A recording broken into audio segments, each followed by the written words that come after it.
If I had a dollar for every game in the last 5 years that tried to ride Streets of Rage 4's coattails, I'd own the actual Streets of Rage IP. And the first thing I'd do is force Sega to issue a formal written apology for the last 30 years of doing absolutely nothing with it. That phrase, from the team behind Streets of Rage 4, used to feel like a flex.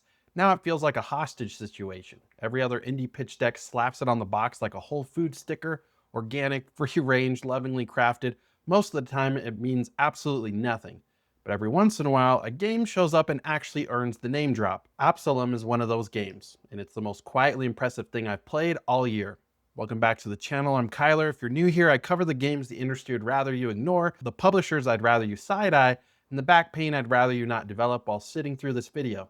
Adjust your chair, drink some water, hit subscribe. Your spine will thank you in 12 years. Today we're talking about Absolum, 25 bucks, roguelite beat 'em up set in a fantasy kingdom called Talon, where a tyrant named Sun King Azra outlawed magic and locked up every wizard who couldn't sprint fast enough. You play one of the wizards who got away, and your job is to punch your way back to the throne. That's the elevator pitch. The reason we're here is that Absolum is doing something rare. It's a genre fusion that actually works. It's a love letter to arcade games that doesn't smell like mothballs, and it has the audacity in 2026 to be both nostalgic and genuinely new. Grab a coffee, maybe some ibuprofen for the posture you definitely aren't maintaining, and let's get into it. Quick history lesson. The beat 'em up genre is one of the oldest in video games, cave painting tier. Final Fight, Streets of Rage, Golden Axe, Turtles in Time. These were quarter munchers, built to take your money in an arcade, designed to be too hard to finish without a wallet full of change and the patience of a saint. Then the genre died, not slowly, not gracefully. It got curb stomped by 3D in the late 90s and lay there bleeding out for 2 decades. Streets of Rage 4 in 2020 was the first time anyone took the genre seriously again, and it ruled. But it was a love letter, a polished tribute, a remember when with the Spotify playlist. Absolum is something different. Same studio bloodline, but they're not trying to remind you of 1993. They're trying to figure out what a beat 'em up looks like if it grew up, got a job, and started reading game design books. So what did they bolt on? Roguelike structure, of course. You die, you come back, you keep some progression, you try again.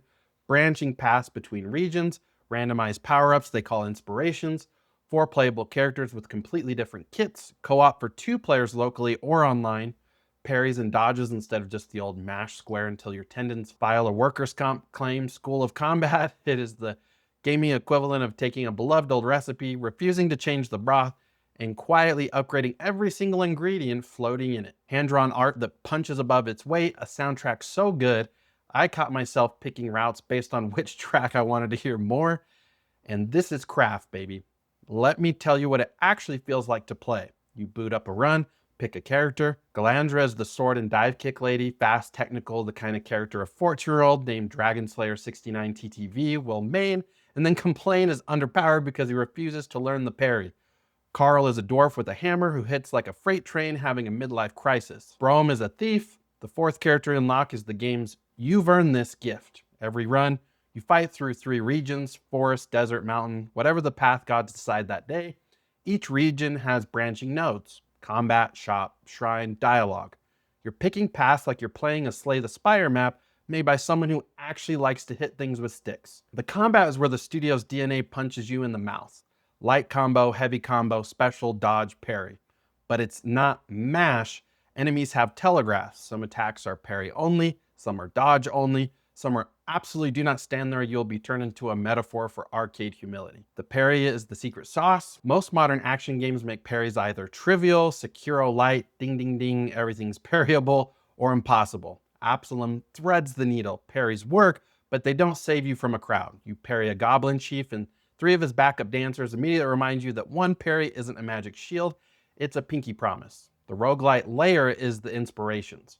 Random power-ups between encounters, maybe your basic attacks shoot fire, maybe your dodge leaves an explosion, maybe your dive kick does extra damage on Tuesdays when Mercury is in retrograde. The build variety is real, the synergies are surprising.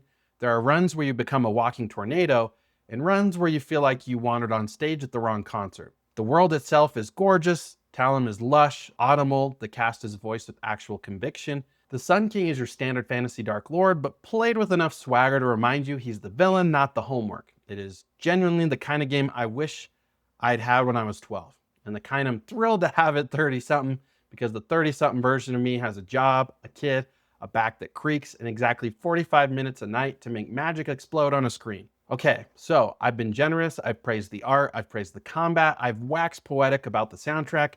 Now I need to take off the rose-tinted glasses and grab the sledgehammer, because Absolum has problems, and the biggest one is the genre it married.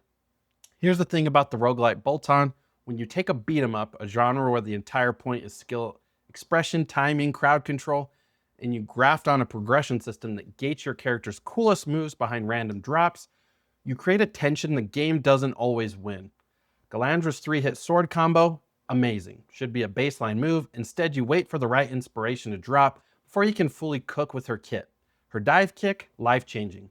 Also locked behind RNG. It is mechanically the equivalent of buying a Lego set, opening the box, and being told that the cool pieces have to be earned across the next 15 builds. The set's still great, but you spent the whole time aware that you weren't getting the full meal in front of you. The other issue is the difficulty curve. The early hours feel less like a skill check and more like a stat check. You're getting wallpapered by enemies you'll later breeze through, not because you got better, but because your meta progression unlocks finally caught up. That's the roguelite tax. Some people love it. Some people will bounce off it hard. And then there's the launch situation, which is its own special kind of nonsense. Absolum dropped without a native Switch 2 version, the most portable, most beat-em-up friendly console on the market. And Absolum is over here running on a Switch 1 the way your grandpa watches Netflix on an iPad propped against a coffee mug. The official reason involves dev kit timing. The unofficial reason is that the platform holder couldn't be bothered, which is its own embarrassment and a story for another video. Oh, and of course the marketing, or rather the absence of it. A game this good came and went with a release campaign quieter than a library at 3 in the morning. There are people who watch every game trailer who didn't even know this came out. That's a publishing failure dressed up as humility, and it deserves to be called out. So why am I spending so much time talking about a $25 roguelite from a studio most people have never heard of? Because look around you. Look at what's getting funded right now.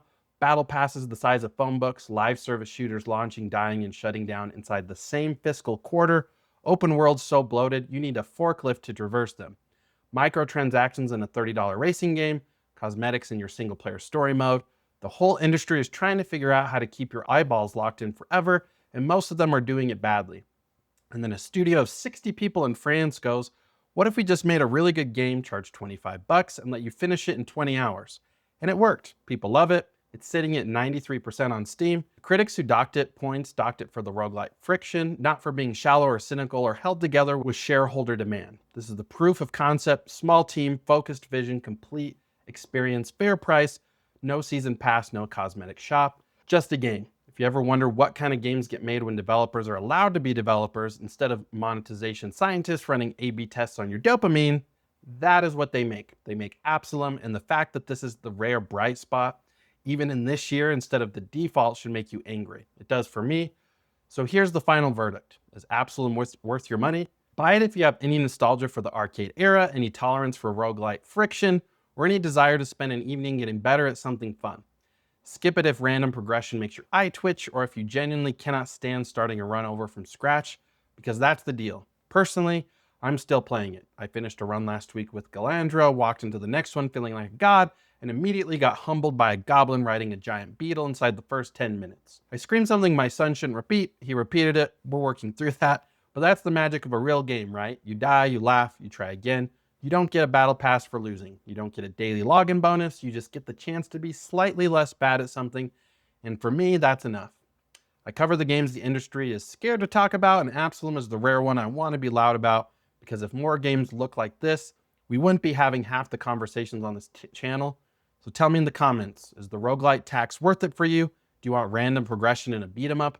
Or does that sound like marketing nonsense for we ran out of design time? I read all of them, mostly to roast you, but I do read them. If you like this one, hit the like button, subscribe to the channel, and bully the algorithm into showing this video to somebody else who needs to hear it. We're growing, you're part of it, and I appreciate the hell out of every one of you. Take care of yourselves, watch your posture, and don't let the grind break you. I'll see you in the next one. Peace.